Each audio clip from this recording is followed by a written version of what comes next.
बांग्लादेश में आम इंतखाबात, किसके सर सजेगा हुक्मरानी का ताज। बांग्लादेश में 13वें पार्लिमानी इंतखाबात में सिर्फ चंद घंटे बाकी। बांग्लादेशी इलेक्शन कमीशन 299 हलकों में पोलिंग के लिए तैयार। एक हलके में इंतखाब मुलतवी। वोटिंग का अमल सुबह 7:30 से शाम 4:30 बजे तक जारी रहेगा। बांग्लादेश भर में मजमूई तौर पर 42,659 पोलिंग मराकज़ कायम। इलेक्शन डे पर 50% से ज़्यादा पोलिंग मराकज़ हसास करार। बांग्लादेश के इलेक्शन को मुल्क के मुस्तकबिल का रेफरेंडम करार दे दिया गया। हसीना वाजिद की अवामी लीग इंतखाबी अमल से आउट। BNP और जमात इस्लामी में कांटे का मुकाबला मुतवक्के। इस्लामी आंदोलन और जातिया पार्टी भी टफ टाइम देने को तैयार। तलबा तहरीक भी 10 जमातों को साथ मिलाकर अपसेट करने को बेताब। आम इंतखाबात में 1981 उम्मीदवार मैदान में। इंतखाबात में 12 करोड़ 77 लाख वोटर्स हक राय दही इस्तेमाल करेंगे। बांग्लादेश में हुकूमत साजी के लिए किसी भी जमात को 151 नशिस्तें दरकार। 45 ममालिक और तंजीमों के नुमाइंदे इंतखाबात का मुशाहिदा करेंगे। यूरोपीय यूनियन के ऑब्जर्वर मिशन ने बांग्लादेश में इंतखाबी माहौल को मुस्बत करार दे दिया। बांग्लादेश के आम इंतखाबात में किसकी होगी जीत, किसको होगी मात। 92 न्यूज की बांग्लादेश के इंतखाबात पर हर लम्हा नजर। बरादर इस्लामी मुल्क में आम इंतखाबात पर 92 न्यूज की खुसूसी ट्रांसमिशन। बांग्लादेश और पाकिस्तान के तज्जियाकारों और रिपोर्टर्स की मुसलसल कवरेज। बांग्लादेश में इंकलाब लाने वाले नौजवान तो रब का पत्ता बन गए। आमरीत से निजात के बाद बांग्लादेश में सियासी माहौल गर्म। बांग्लादेश में आम इंतखाबात के दौरान सिक्योरिटी खदशात के पेश नज़र गैर मामूली हिफाजती इंतजामात। मुल्क भर में सिक्योरिटी फोर्सेस के 9 लाख एहलकार तैनात। पहली बार CCTV कैमरे, बॉडी कैमरे और ड्रोन्स इस्तेमाल किए जाएंगे। फौज और कानून नाफिज करने वाले इदारों को खुसूसी इख्तियारात तफवीज़।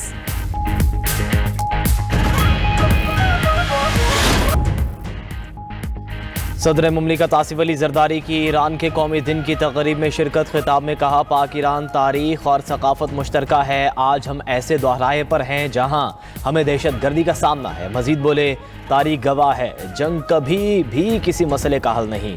खित्ते में देर पा अमन के लिए मुज़ाकरात का रास्ता इख्तियार किया जाए।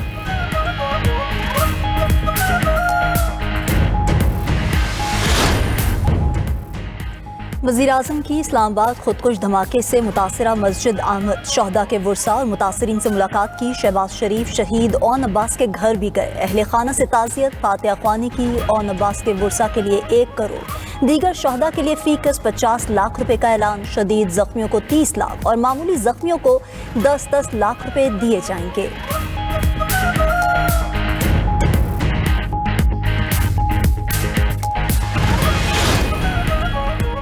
भारत की प्रॉक्सी बनकर बलोचों को लाहासिल जंग में धकेला जा रहा है। किसी को हक नहीं कि बंदूक उठाए और कत्लो गारत शुरू कर दे। वज़ीर आला बलोचिस्तान सरफराज भुट्टी का सूबाई असम्बली में इज़हार ख्याल। मसाइल पर फिर बैठकर बातचीत करने की पेशकश। ऐवान में दहशतगर्दी के खिलाफ करारदाद मंजूर।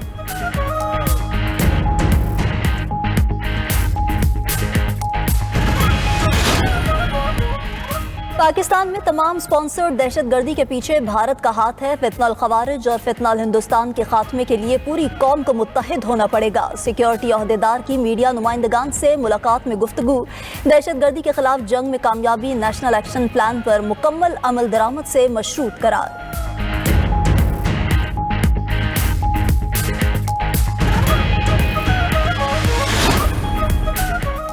हुकूमत ने गरीब और मिडिल क्लास घरानों पर नया बोझ डाल दिया। बिजली के प्रोटेक्टेड सार्फिन पर भी फिक्स चार्जेस जायद। माहाना 100 यूनिट वाले प्रोटेक्टेड सार्फिन पर 200 रुपए और 200 यूनिट वाले प्रोटेक्टेड सार्फिन पर 300 रुपए फिक्स चार्जेस जायद। माहाना 300 यूनिट तक बिजली इस्तेमाल करने वाले 350 रुपए फिक्स चार्जेस भरेंगे।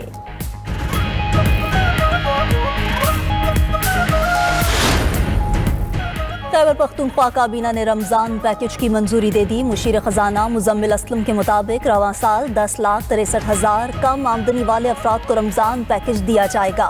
फी खानदान औसत 12,500 रुपए दिए जाएंगे।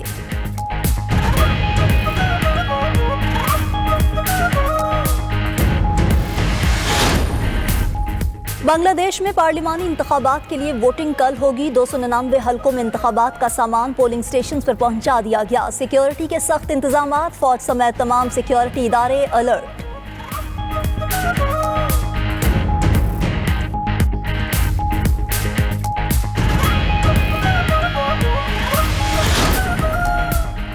और इसराइली वजीर आज़म नेतन्याहू का दौरा अमरीका। सदर ट्रंप से मुलाकात के लिए व्हाइट हाउस पहुंच गए। दोनों रहनुमाओं के दरमियान ईरान और गजा की सूरत हाल पर तबादला ख्याल होगा। तज्जियाकारों के मुताबिक नेतन्याहू ईरान अमरीका मुज़ाकरात पर तशवीश का शिकार हैं।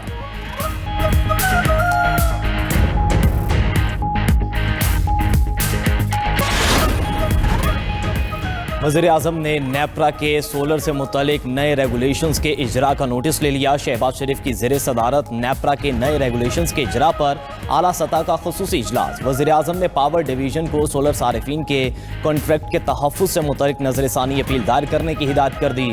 वज़ीर आज़म शहबाज शरीफ ने कहा कि मौजूदा कॉन्ट्रैक्ट्स का हर मुमकिन तहफ़्फ़ुज़ यकीनी बनाया जाए। सोलर से मुस्तफ़ीद 4,66,000 सारिफीन का बोझ दीगर सारिफीन पर ना डाला जाए। नेशनल ग्रिड से मुंसलिक 3,76,00,000 से जायद सारिफीन पर कोई बोझ ना पड़े। मामले के हल के लिए पावर डिवीजन जामे लाहे अमल तश्कील दे। चेयरमैन पीटीआई बैरिस्टर गौहर की नई सोलर पॉलिसी की मुज़म्मत। पार्लियामेंट में मीडिया से गुफ्तगू करते हुए बैरिस्टर गौहर ने कहा कि नई सोलर पॉलिसी अवाम के साथ जुल्म और ज्यादती है। हुकूमत ने पहले सोलर का सब्ज बाग दिखाया, लोगों ने सरमायाकारी की तो अब इस पर चार्ज करेंगे। सारे इन्वेस्टर्स के एतमाद को नुकसान पहुंचाया जा रहा है। नेट मीटरिंग यूनिट्स के मुताबिक होना चाहिए था। हुकूमत ने पहले कहा 20 यूनिट अवाम से लिए जाएं और फिर 20 यूनिट वापस किए जाएं, लेकिन अब ये 20 यूनिट 100 रुपए में लेने की बात कर रहे हैं। ये किस किस्म की सोलर पॉलिसी बनाई गई है?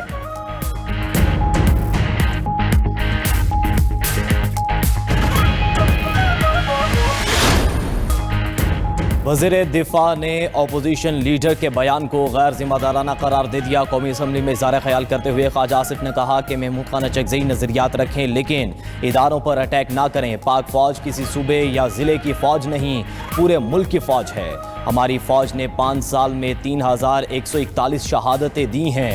बलूचिस्तान में 200 से ज़्यादा दहशतगर्द मारे गए। अपोजिशन लीडर ने इल्ज़ामात लगाने की कोशिश की, हम पार्टियां बदलते हैं लेकिन इन शहीदों ने पार्टियां नहीं बदली। कौमी असम्बली ने मुसल्लह अफवाज के साथ इज़हार यकजहती और शहदा को खराज अक़ीदत पेश करने की मुतफ़िक़ा करारदाद मंजूर कर ली। पार्लियामेंट में जज्बाती बातें नहीं की, अपने कहे अल्फाज पर कायम हूँ। अपोजिशन लीडर महमूद चकजई का वज़ीर दिफा ख्वाजा आसिफ को जवाब, कहा कि हमने अंग्रेज़ों के खिलाफ सबसे ज़्यादा कुर्बानियाँ दी। पाकिस्तान हमारा मुल्क है, हमें आबादी के हिसाब से अपना हिस्सा चाहिए, हमें हक़ हुक्मरानी में अपना हिस्सा चाहिए। मैं 90 की दहाई से असम्बली में आ रहा हूँ, जमहूरियत के मुखालफिन के खिलाफ बोलूँगा। नवाज शरीफ ने कहा था कि अफगानों को शहरियत देने में कोई बुराई नहीं, आइन के दायरे में रहने वाली फ़ौज को सलाम पेश करते हैं।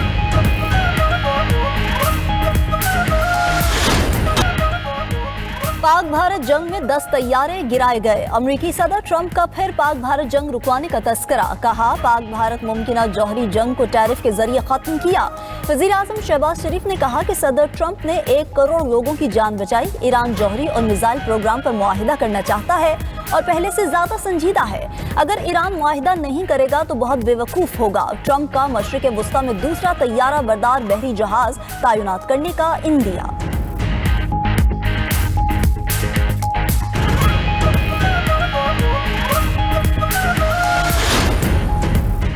अमेरिका की खुद पसंदाना और मुतकब्बिराना पॉलिसियों से इख्तिलाफ है। अमेरिका ने ईरान के खिलाफ जारहाना पॉलिसियाँ इख्तियार की, इसकी वजह ज़्यादातर इंटेलिजेंस की नाकामी है।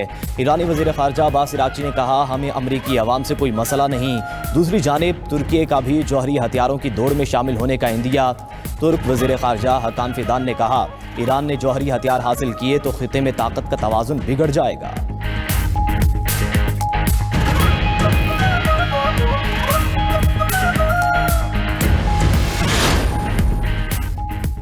वज़ीर ख़ारजा इसहाक़ डार का ईरानी हम मनसब अब्बास इराक़ची से टेलीफोनिक राब्ता। दोनों रहनुमाओं का खित्ते की ताज़ा तरीन सूरत हाल पर तबादला ख्याल, बातचीत और सिफारतकारी की अहमियत पर जोर दिया। दोनों मुल्कों ने करीबी राब्ते और हम आहंगी जारी रखने पर इत्तफाक किया। तर्जुमान दफ्तर ख़ारजा के मुताबिक वज़ीर ख़ारजा इसहाक़ डार का तुर्क हम मनसब हकाम फिदान से भी टेलीफोनिक राब्ता। दोनों वज़राए ख़ारजा के दरमियान इलाकाई और आलमी सूरत हाल पर तबादला ख्याल। दोनों रहनुमाओं का करीबी राब्ते में रहने पर इत्तफाक। ख़वातीन हर मैदान में मर्दों के शाना बेशाना खड़ी हैं। कोई कहे ख़वातीन का काम घर बैठना है तो उस पर कान ना धरना। वज़ीर आला पंजाब मरियम नवाज का लाहौर में पिंक गेम्स की इफ्तिताही तकरीब से खिताब, कहा औरत घर भी चलाती है और मुल्क भी। वालिदैन अपनी बेटियों को ख्वाब पूरा करने की इजाज़त दें। मरियम नवाज का पिंक गेम्स में शरीक तमाम वुमेन प्लेयर्स के लिए 2 करोड़ रुपए इनाम का ऐलान।